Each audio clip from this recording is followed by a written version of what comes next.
What is up, y'all? It is Onye of Pieces of Onye, and I am somewhat extremely excited about today's video because today I'm going to be showing you a super easy lighting setup for beginners, especially those who don't have access to a lot of natural light pouring in from those glorious windows. I feel like I live in a dungeon, a deep dark hole that gets no lighting.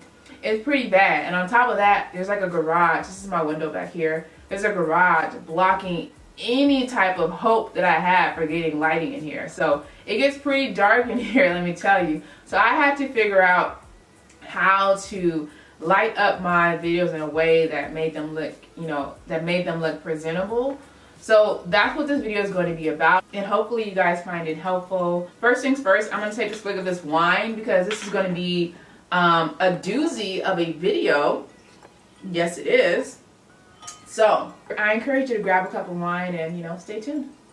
All right, let us hop right into this. If you find yourself struggling with lighting when you're trying to record your YouTube videos, you have two options. Well, maybe three. One, you can hire a professional, right? But that costs money. That costs cash money. That costs dollars that we don't have. Two, you can actually rent out like an Airbnb, a Pure Space, a hotel. Again, costs money, but I think it might be a little bit more affordable than hiring like a videographer. So the third option, which I'm going to go over today, is I think the most cost-effective route to take, especially if you're a beginner and you're trying to save money, aren't we all? I think the key to having well-lit YouTube videos is lighting, obviously. And I'm sure you've heard this before, but natural lighting is king. A lot of like the bigger influencers, they have really nice apartments, envy-worthy apartments that have these super large windows facing the sun in every direction, and they get beautiful natural lighting in. You have no idea what a difference natural lighting can make. If I had that amount of natural lighting coming in, you know how amazing my videos would be? But I digress. I do digress. Okay, so if you're like me and you live in a dungeon that does not get a lot of light, let me tell you what you should do. It does take a little bit of investment up front because you have to kind of like mimic natural light, if that's even possible. You have to get as much light in here as possible. I'm going to show you what's going on in my setup, but let me just explain it to you. I have a light right here, light number one. I have a light right there, light number two. I have a light here too, light number three. And sometimes, if I'm feeling real jazzy, I have a big reflector that I sit on my lap to bounce light up into my face. Yeah, it's not a game. And I've actually seen one YouTuber, a pretty big YouTuber, who uses 5 lights. 5 lights, y'all. I'm already like burning up with these 3 lights pointed at me, and I can't imagine having 5, but she had one in the back. She had 3 here, and then she had 1 here that was shining light upwards. How she wasn't a hot, sweaty mess, I do not know, but that's neither here nor there. The key is to have as much lighting as possible. So what I'm going to do now is try to maybe I'll grab my other camera and just show you guys what I just explained, how my lighting is set up to cover all different angles and light me up. Light this face up, baby. Okay, so let's get into that. All right, so here we are, and I have decided to use my phone because, filters are life. Anyway, okay, so I'm using my phone to record this, and I'm going to show you guys my setup. The lights are on right now. I hope that doesn't mess up the video quality, but let's see what it do. But first,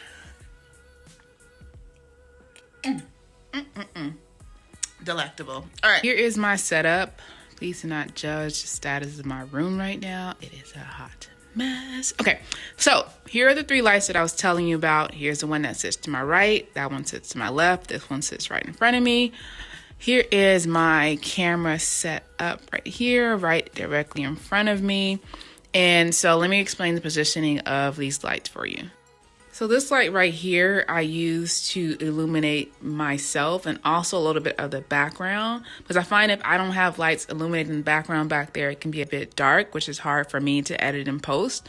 And then this one here is also doing the same thing, but I have it more pointed towards the wall and the side of my face.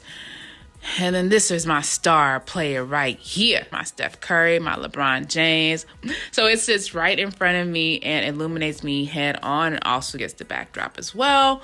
And this is my team. I think you can never really have too many lights because you can always adjust your camera to reduce the ISO to make it darker, or play around with your camera settings to, offset whatever's happening with your lighting situation. But if you are a beginner, honestly, I think this setup is perfect. I started off with 2 lights. However, I found that the 3rd light really helped to kind of cover all the angles, all the corners. So I'd recommend at least 3. And what I did not show you on my phone camera is my reflector. So this is the reflector I was telling you guys I use sometimes to bounce light up. I'm gonna open this up. Let me put my bottle of wine down and my glass of wine down because it's kind of large. So this one just kind of opens up like this.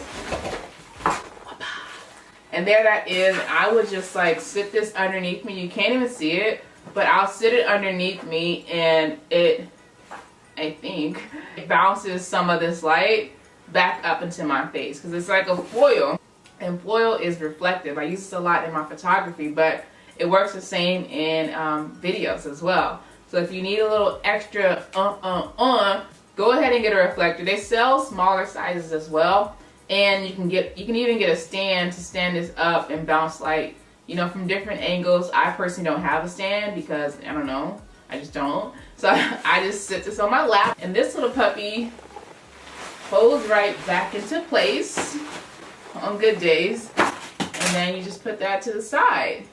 So that's it. I think this is a great option if you don't get a lot of natural light, or if you're not trying to break the bank to buy a videographer, to pay for a videographer, or rent out a rental space. These lights in combination were probably no more than like 150, maybe 200, but it's relatively cheap, right? And I think that it does a really good job of illuminating the space and making things look nice and crisp, nice and clean and crisp.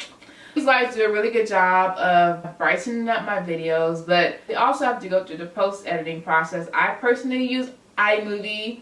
Very basic, but again, trying to save them coins. iMovie is free. I use iMovie, and they actually have a lot of like editing options. I think Final Cut Pro is a little bit better. It had better be for like $300, but it is a little bit better. But I find iMovie to be adequate in terms of allowing you to like brighten certain things, desaturate, saturate, whatever you need to do. It does have those options, so if you find it to be still a little too dark, you can always brighten it up in post. Yeah, that is it. I hope you guys found this video helpful. If you have any questions, feel free to drop them down below, and I'll be sure to get to them. And guys, I am here on YouTube, so if there's anything you want to see, any questions you have, please shoot them my way. I am super excited to create more content for you guys. As always, like, comment, subscribe, and see you guys next time. Toodles.